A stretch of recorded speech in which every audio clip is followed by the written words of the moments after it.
The dead don't usually leave forwarding addresses, but Ezra Thorne had been finding them tucked inside empty coffins for 3 weeks running. I pulled the brass nameplate from the latest pine box. Margaret Chen, beloved mother, departed soul date 2387. And ran my weathered fingers along the smooth wood. Should have been weighted down with a body wrapped in burial cloth, ready for the long drift into the void. Instead, I found nothing but ship-recycled air and a folded piece of paper that crinkled like autumn leaves when I picked it up. The roses in hydroponics Bay 7 need tending. Tell my daughter the seeds are hidden behind the water reclamation unit. MC. Margaret Chen had been dead 2 days. I'd prepared her body myself, same as I'd done for 347 souls aboard the Mercy's End over the past 5 years. My hands had folded hers across her chest, closed her eyes, whispered the old words over her still form. Dead folks don't write notes, and they sure as hell don't climb out of their coffins to tend gardens. The Mercy's End drifted through the Kepler Reach, like a cathedral made of steel and longing, carrying the dying to their final rest among the stars.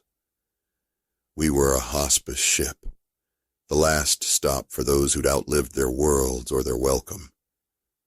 Captain Morrison called it mercy work. I called it necessary. Death comes for everyone eventually, but out here in the black, it came with a view. I'd been the ship's mortician and gravedigger for longer than most of the crew had been breathing vacuum. My quarters sat deep in the belly of the ship, next to the morgue and the launching bays, where we sent the dead on their eternal voyage. Folks avoided my section unless they had to be there. Death made people uncomfortable, even when it was their business. But empty coffins, that was a new kind of uncomfortable. I folded Margaret's note and slipped it into my vest pocket, next to the others. 17 messages from 17 people who should have been drifting cold and silent through space by now. Each one contained specific instructions, personal details, final words that no living person should have known. The handwriting matched the deceased. I'd checked against their final letters and medical forms, every loop and flourish identical. The morgue's air recycler hummed its familiar tune as I sealed Margaret's coffin and marked it for launch. Protocol demanded the dead be sent into the void within 72 hours of passing. The families needed closure, and the ship needed the space. But protocol didn't account for resurrection, and my practical mind couldn't wrap itself around impossibility. I climbed the narrow maintenance stairs to hydroponics Bay 7, my boots echoing in the empty corridors. Night shift meant skeleton crew, and most folks were either sleeping or dying quietly in their beds. The Mercy's End never truly slept, but it dozed like an old dog by the fire. The hydroponics bay smelled of earth and growing things, a sharp contrast to the sterile air that filled most of the ship. Rows of vegetables and flowers stretched under artificial sunlight, tended by automated systems and the occasional volunteer. I found the roses Margaret had mentioned, a small cluster of red blooms that seemed too vibrant for a place surrounded by so much death. Behind the water reclamation unit, exactly where the note said they'd be, I discovered a small metal tin. Inside, seeds wrapped in tissue paper and a photograph of a young woman with Margaret's eyes. On the back, someone had written Sarah Chen Martinez, New Series Colony, Sector 7. Margaret's daughter, the one she'd been asking about in her final days, wondering if the message drones had reached her in time. I pocketed the seeds and photograph. my mind churning like the ship's engines. 17 empty coffins. 17 impossible notes. And now proof that the dead knew things they shouldn't know, were helping in ways they couldn't help. The corridor lights dimmed as I made my way back to my quarters, the ship's way of encouraging sleep during the artificial night cycle. But sleep felt like a luxury I couldn't afford. I had work to do, questions to ask, and a growing suspicion that the Mercy's End was carrying more than just the dying. My quarters were sparse, a bed, a desk, a small shrine to the unnamed dead I'd tended over the years. I spread the 17 notes across my desk like a tarot reading, looking for patterns, connections, anything that might explain the impossible. Thomas Valdez. Check the engine room's backup generator. The coupling's loose. Helena Shaw. My grandson's medicine is in my personal effects. Don't let them throw it away. Carl Morrison. Tell the captain his father's watch is in the safe. Combination is his mother's birthday. Carl Morrison. The captain's son, dead 3 weeks ago from lung rot. I remembered the funeral. The way Captain Morrison's face had gone stone still as we launched his boy into the black. The old man hadn't been the same since. I found myself walking to the bridge before I'd consciously decided to go there. The Mercy's End. Felt different in the deep hours. More like a living thing and less like a machine. The walls seemed to breathe, and shadows moved in ways that had nothing to do with the corridor lighting. Captain Morrison stood at the observation deck, staring out at the star field that stretched endlessly in all directions. He was a tall man, weathered by years in space and recent grief, with hands that shook slightly when he thought no one was looking. "Captain," I said, stepping into the soft light of the bridge. He turned, unsurprised. "Ezra. Can't sleep either? Got something that might interest you." I pulled Carl's note from my pocket and handed it over. Morrison read it twice, his face cycling through confusion, disbelief, and something that might have been hope. "Where did you find this?" "In your son's coffin, along with 16 others." I watched his reaction carefully. "Empty coffins, Captain. Every one of them." He was quiet for a long moment, the note trembling in his hands. "Carl's handwriting." "Yes, sir." "But that's impossible." "Yes, sir. That too."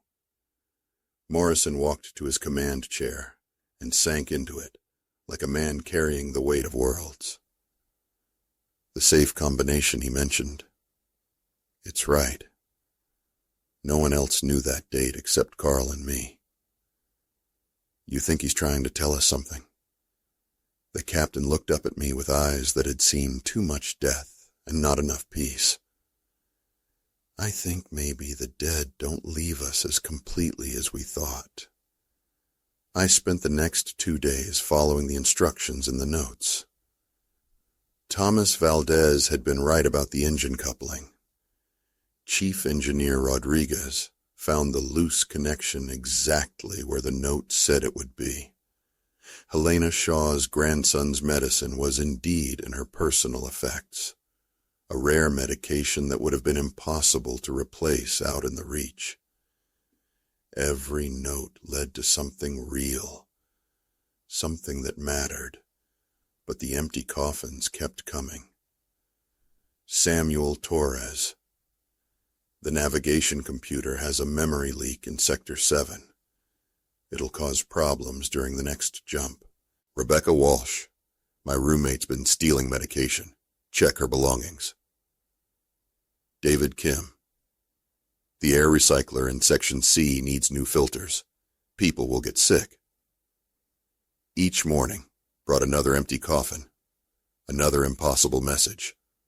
The crew was starting to talk. whispers in the corridors, nervous glances when they thought I wasn't looking. Death was one thing. Mysterious empty coffins were something else entirely. I was examining the latest note when Dr. Sarah Okafor found me in the morgue. She was the ship's chief medical officer, a woman who'd seen enough dying to understand the weight of it, but hadn't let it crush her spirit. "Ezra," she said, her voice carrying the careful tone doctors used when delivering bad news. "We need to talk." I looked up from Patricia Reeves. "The water in Tank 3 is contaminated. Test it before people get sick." "About the empty coffins?" "About what's happening to our patients." She pulled up a chair and sat across from my desk. "I've been reviewing the medical records of everyone who's left us a message. There's a pattern." I set down the note and gave her my full attention. Every single one of them died during a specific 4-hour window between 200 and 600 hours ship time, and they all showed the same unusual brain activity in their final moments. What kind of activity? Massive neural spikes, unlike anything I've seen in 30 years of medicine, as if their brains were downloading something. The words hung in the air like smoke from a funeral pyre. I thought about the Mercy's End drifting through space with its cargo of the dying, and wondered what else might be drifting with us. "Doctor," I said slowly, "what do you know about the ship's history?" "Standard hospice vessel, commissioned 15 years ago. Clean record, good crew retention." She paused. "Why?" "Just wondering if we picked up any passengers we didn't know about." That night, I made my way to the ship's archives, deep in the administrative section, where the bureaucrats kept their records. The Mercy's End had indeed been commissioned 15 years ago, but the files showed something interesting. It had been built using salvaged materials from a research vessel called the Prometheus. The Prometheus had been studying something called quantum consciousness transfer when it disappeared in the Kepler Reach. The official report listed it as lost to navigation error, but the details were sparse. Too sparse. I dug deeper, following data trails through archived communications and supply records. The Prometheus hadn't been lost. It had been deliberately scuttled after its crew reported anomalous consciousness phenomena. The research had been classified, the ship stripped for parts, and the whole incident buried in bureaucratic language. But they'd used those parts to build the Mercy's End. And now, 15 years later, the dying were leaving messages. I found Captain Morrison in his quarters, staring at his son's note for what must have been the 100th time. "Captain, I need to tell you something about our ship." He listened without interruption as I laid out what I'd discovered. The Prometheus, the consciousness transfer research, the salvaged materials that had become the Mercy's End. When I finished, he was quiet for a long time. "So you're saying the ship itself is—" "What? Haunted?" "I'm saying maybe the research worked better than anyone realized. Maybe consciousness doesn't just disappear when the body dies. Maybe it finds somewhere else to go." Morrison stood and walked to his viewport, looking out at the stars. "Carl's note led me to his father's watch. My father died when Carl was 5. That watch was the only thing I had left of him." He turned back to me. "How would Carl know where I kept it? Maybe he didn't. Maybe someone else did." The implication settled over us like dust on a grave. If the ship was somehow collecting the consciousness of the dying, storing their memories and personalities in its quantum substrate, then the Mercy's End wasn't just a hospice ship. It was a repository of souls. "What do we do?" Morrison asked. Before I could answer, the ship's communication system crackled to life. Dr. Okafor's voice filled the room, tight with urgency. "All senior staff to Medical Bay 7 immediately. We have a situation." We found Dr. Okafor standing beside a bed where Patricia Reeves should have been lying. Patricia had died 6 hours ago. I'd prepared her body myself. But the bed was empty, and Patricia was sitting in a chair by the window, looking out at the stars with eyes that held too much knowledge. "She woke up 20 minutes ago," Dr. Okafor said quietly. "Vital signs are normal. Brain activity is unprecedented." Patricia turned to look at us, and when she smiled, it wasn't quite her smile anymore. "Hello, Ezra," she said in a voice that carried echoes of other voices. "We've been waiting to talk to you." I approached slowly, the way you might approach a wild animal or a miracle. "Patricia?" "Patricia's here, yes. But so are the others. Thomas, Helena, Carl, Margaret, all of us." She stood with fluid grace that hadn't been hers in life.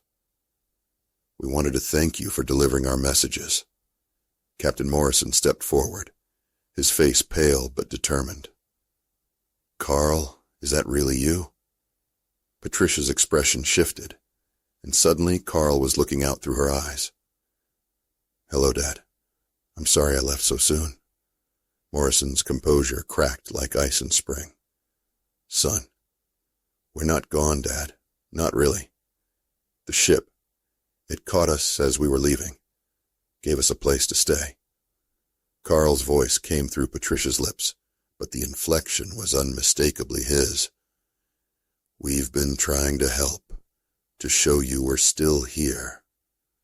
Dr. Okafor was taking readings with her medical scanner, her face a mixture of scientific fascination and human wonder. "The neural patterns are incredibly complex. It's as if multiple consciousness are sharing the same neural pathways." "The Prometheus research," I said.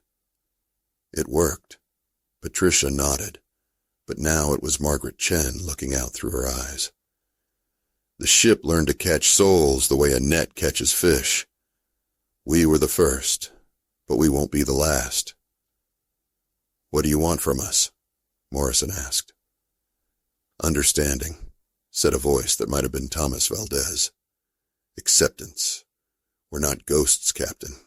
We're still your crew, your passengers, your family.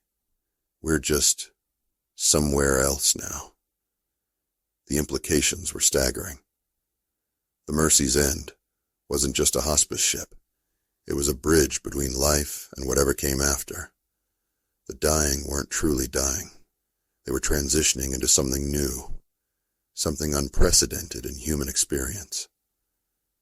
"But why the empty coffins?" I asked. "Why the mystery?" Helena Shaw's personality surfaced, bringing with it a grandmother's patient wisdom.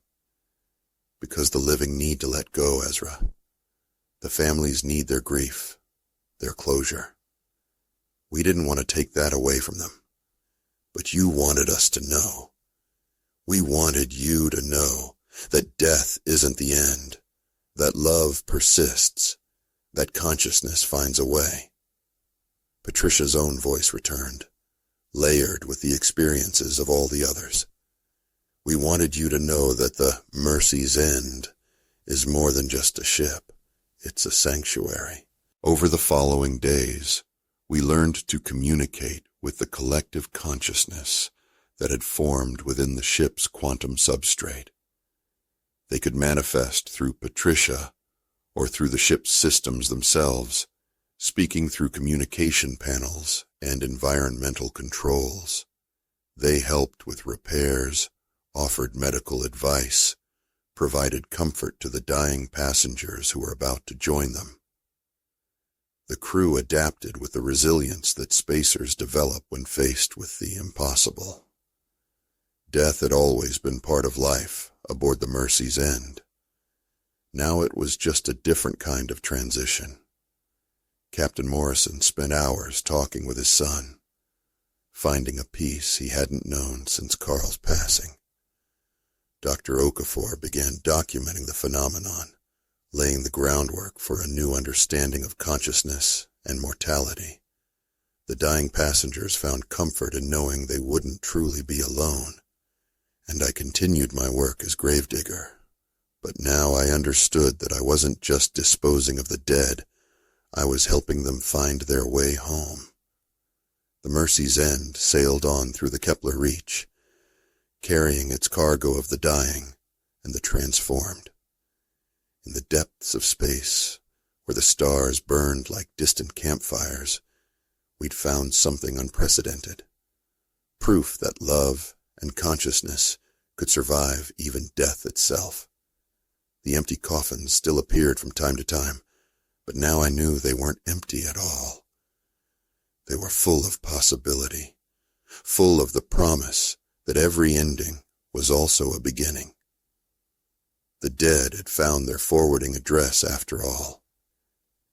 It was the same as ours, sailing through the infinite dark toward whatever waited beyond the last horizon. In the morgue, surrounded by the tools of my trade, I smiled and got back to work.